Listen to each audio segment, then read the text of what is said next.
दक्षिण सोलापूर पंचायत समितीच्या सभापतीपदी संदीप टेळे तर उपसभापतीपदी वर्षा पटणे यांची निवड झाली आहे। मात्र अखेरच्या क्षणापर्यंत सभापती पदासाठी मळसिद्ध मुगळे यांचं नाव जवळपास निश्चित मानलं जात होतं। पण एका फोन नंतर मुगळे यांचं नाव मागे पडलं आणि टेळे यांना संधी मिळाल्यानं राजकीय वर्तुळात चर्चा रंगली आहे। अक्कलकोट येथे आमदार सचिन कल्याण शेट्टी यांच्या गटाची बैठक पार पडली होती। या बैठकीत मळसिद्ध मुगळे यांच्या नावाचा अनेक नेत्यांनी जोरदार आग्रह धरला। मात्र सभापती पदाच्या निवडीचे सर्व अधिकार आमदार कल्याण शेट्टी यांना देण्यात आले होते। दरम्यान वरिष्ठ पातळीवरही हालचाली सुरू होत्या।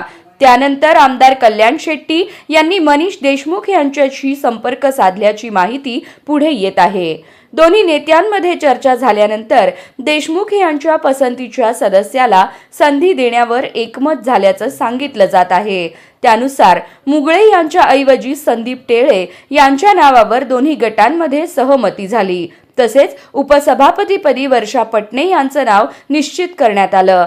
आमदार कल्याण शेट्टी यांच्या गटाकडे 12 पैकी 9 सदस्यांचे संख्याबळ असल्यानं सभापती पदावर त्यांची पकड मजबूत होती। तरीही त्यांनी देशमुख यांच्याशी समन्वय राखत टेळे यांच्या नावाला पाठिंबा दिल्यानं त्यांच्या भूमिकेचे अनेकांनी कौतुक केलं आहे।